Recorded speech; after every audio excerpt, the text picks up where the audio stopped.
Abbiamo semplicemente chiesto che prevalga il buon senso, perché è chiaro che questa richiesta, vuole sfruttare l'immagine del prosecco vero, quello italiano, per un vino del tutto marginale in Croazia. È emerso una linea comune dell'Italia nella difesa del nome Prosecco e delle identità italiane. Dopo mesi di polemiche infuocate sui media e nelle commissioni competenti, il caso Prosek è sbarcato all'Europarlamento di Strasburgo in seduta plenaria, forse l'ultimo passaggio istituzionale prima della pronuncia definitiva da parte della Commissione.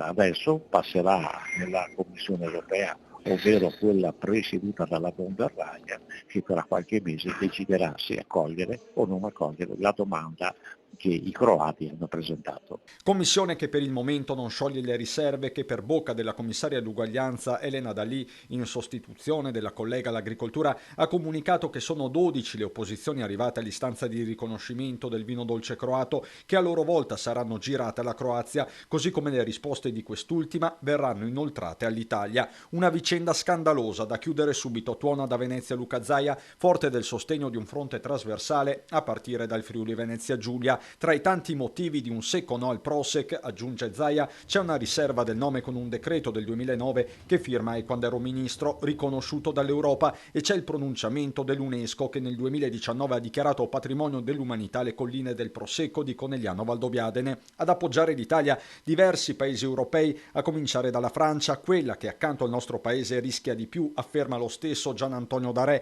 porta un esempio concreto, Dorfman. Immaginiamo la richiesta di un nome champagnacco, portolese o una cosa del genere. Quindi si sono ben resi conto le grandi denominazioni che questa volta è capitato al Prosecco, però potrebbe capitare domani alla Mosella, al Champagne, al Bordeaux, a chiunque in Europa.